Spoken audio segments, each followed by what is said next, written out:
قل تعالوا أتل ما حرم ربكم عليكم ألا تشركوا به شيئا وبالوالدين إحسانا ولا تقتلوا أولادكم من إملاق কোয়া আঙ্গা তোমালোকৰ ওপৰত তোমালোকৰ প্ৰতিপালকে যি হাৰাম কৰিছে সেয়া তেলাৱত কৰি শুনাও। সেয়া হৈছে এই যে তোমালোকে তেওঁৰ লগত কাকো অংশীদাৰ স্থাপন নকৰিবা, পিতৃ মাতৃৰ লগত সদ্ব্যৱহাৰ কৰিবা, দৰিদ্ৰতাৰ ভয়ত তোমালোকে নিজৰ সন্তানক হত্যা নকৰিবা। نحن نرزقكم وإياهم ولا تقربوا الفواحش ما ظهر منها وما بطن আমিয়েই তোমালোকক আৰু সিহঁতক জীৱিকা দান কৰোঁ। প্ৰকাশ্য হওক অথবা গোপনেই হওক অশ্লীল কৰ্মৰ ওচৰলৈকো নাযাবা। ولا تقتلوا النفس التي حرم الله إلا بالحق ذلكم وصاكم به لعلكم تعقلون আল্লাহে হাৰাম কৰা কোনো নেফচক যথাৰ্থ কাৰণবিহীন তোমালোকে তাক হত্যা নকৰিবা। তেওঁ তোমালোকক এই নিৰ্দেশ দিছে যাতে তোমালোকে বুজিব পাৰা। ولا تقربوا مال اليتيم إلا بالتي هي أحسن حتى يبلغ أشده وأوفوا الكيل والميزان بالقسط لا نكلف نفسا إلا وسعها আৰু এতিম শিশু প্ৰাপ্তবয়স্ক নোহোৱালৈকে উত্তম ব্যৱস্থাৰ বাহিৰে তোমালোকে তাৰ সম্পত্তিৰ নিকটৱৰ্তী নহবা আৰু পৰিমাপ তথা ওজন ন্যায়ভাৱে পৰিপূৰ্ণৰূপে প্ৰদান কৰিবা। আমি কোনো নফচক তাৰ ক্ষমতাতকৈ অধিক ভাৰ অৰ্পণ নকৰোঁ। وإذا قلتم فاعدلوا ولو كان ذا قربى وبعهد الله أوفوا ذلكم وصاكم به لعلكم تذكرون লগতে যেতিয়া তোমালোকে কথা কবা তেতিয়া ইনসাফপূৰ্ণ কথা কবা, যদিও সেইজন তোমাৰ ঘনিষ্ঠ আত্মীয় নহওক কিয়, আৰু আল্লাহক দিয়া প্ৰতিশ্ৰুতি পূৰণ কৰিবা। এইদৰে আল্লাহে তোমালোকক নিৰ্দেশ প্ৰদান কৰে যাতে তোমালোকে উপদেশ গ্ৰহণ কৰা। وأن هذا صراطي مستقيما فاتبعوه ولا تتبعوا السبل فتفرق بكم عن سبيله ذلكم وصاكم به لعلكم تتقون নিশ্চয় এইটোৱে হৈছে মোৰ সৰল পথ, এতেকে তোমালোকে ইয়াৰ অনুসৰণ কৰা আৰু বিভিন্ন পথৰ অনুসৰণ নকৰিবা, অন্যথা সেইবোৰে তোমালোকক ইয়াৰ পৰা বিচ্ছিন্ন কৰিব। এইদৰে আল্লাহে তোমালোকক নিৰ্দেশ প্ৰদান কৰে যাতে তোমালোকে তাকৱাৰ অধিকাৰী হোৱা। ثم آتينا موسى الكتاب تماما على الذي أحسن وتفصيلا لكل شيء وهدى ورحمة لعلهم بلقاء ربهم يؤمنون এতেকে আমি মুসাক প্ৰদান কৰিছিলোঁ কিতাপ যিয়ে সৎকৰ্ম কৰিছে তাৰ বাবে পৰিপূৰ্ণতা স্বৰূপ, প্ৰতিটো বস্তুৰ বিশদ বিৱৰণ, হৃদায়ত আৰু ৰহমত স্বৰূপ, যাতে সিহঁতে সিহঁতৰ প্ৰতিপালকৰ সাক্ষাৎ সম্বন্ধে ইমান পোষণ কৰে। وهذا كتاب أنزلناه مبارك فاتبعوه واتقوا لعلكم ترحمون আৰু এইখন কিতাপ যিখন আমি অৱতীৰ্ণ কৰিছোঁ বৰকতময় ৰূপে, সেয়ে তোমালোকে ইয়াৰ অনুসৰণ কৰা আৰু তাকো অৱলম্বন কৰা যাতে তোমালোকে ৰহমত প্ৰাপ্ত হোৱা।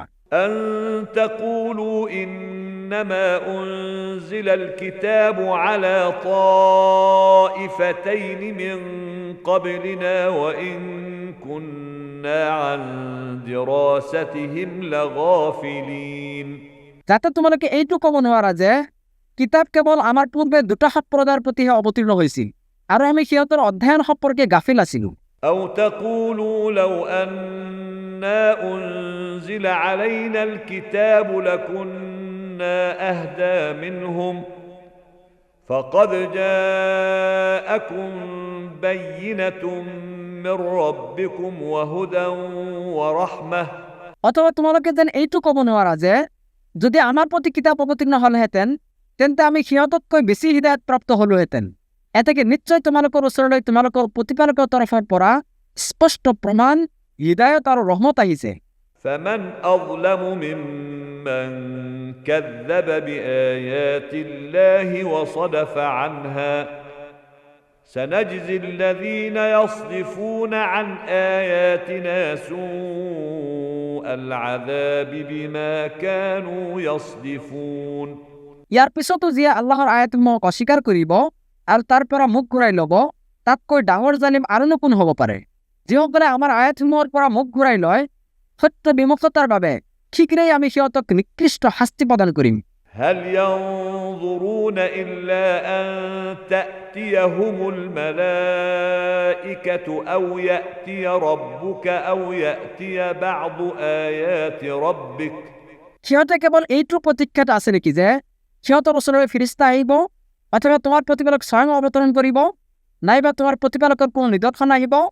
يوم يأتي بعض آيات ربك لا ينفع نفسا إيمانها لم تكن آمنت من قبل أو كسبت في إيمانها خيرا قل انتظروا إنا منتظرون জানি থোৱা, যিদিনা তোমাৰ প্ৰতিপালকৰ কোনো নিদৰ্শন আহিব, সেইদিনা যে পূৰ্বে ইমান পোষণ কৰা নাছিল তাৰ ইমান কোনো কামত নাহিব, অথবা যি ব্যক্তিয়ে ইমানৰ মাধ্যমত কল্যাণ লাভ কৰা নাছিল তাৰ ইমানো কোনো কামত নাহিব।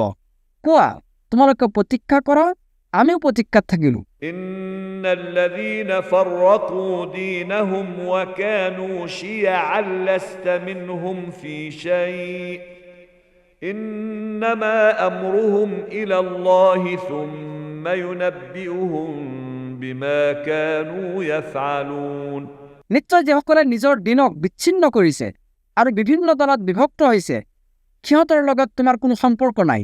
সিহঁতৰ বিষয়টো আল্লাহৰ অধীনস্থ। তাৰপিছত তেওঁই সিহঁতৰ কৃতকৰ্ম সম্পৰ্কে সিহঁতক অৱগত কৰাব। من جاء بالحسنة فله عشر أمثالها ومن جاء بالسيئة فلا يجزى إلا مثلها وهم لا يظلمون যিয়ে সৎকৰ্ম লৈ আহিব তেওঁ তাৰ 10 গুণ সওৱাব লাভ কৰিব, আৰু যিয়ে অসৎকৰ্ম লৈ আহিব তাক কেৱল তাৰ সমপৰিমাণ প্ৰতিদানহে দিয়া হ'ব, আৰু সিহঁতৰ প্ৰতি কোনো অন্যায় কৰা নহ'ব। قل إنني هداني ربي إلى صراط مستقيم دينا قيما ملة إبراهيم حنيفا وما كان من المشركين কোৱা, মোৰ প্ৰতিপালকে মোক সৎপথত পৰিচালিত কৰিছে, এইটোৱে সুপ্ৰতিষ্ঠিত দিন, ইব্ৰাহিমৰ মিল্লাত। তেওঁ একনিষ্ঠ আছিল আৰু তেওঁ মুশ্ৰিকসকলৰ অন্তৰ্ভুক্ত নাছিল। قل إن صلاتي ونسكي ومحياي ومماتي لله رب العالمين কোৱা, নিশ্চয় মোৰ সালাত, মোৰ কুৰবানী, মোৰ জীৱন আৰু মোৰ মৰণ বিশ্বজগতৰ প্ৰতিপালক আল্লাহৰ বাবে। لا شريك له وبذلك أمرت وأنا أول المسلمين তেওঁৰ কোনো অংশীদাৰ নাই আৰু মোক ইয়াৰে নিৰ্দেশ দিয়া হৈছে, আৰু আত্মসমৰ্পণকাৰীসকলৰ মাজত ময়ে প্ৰথম।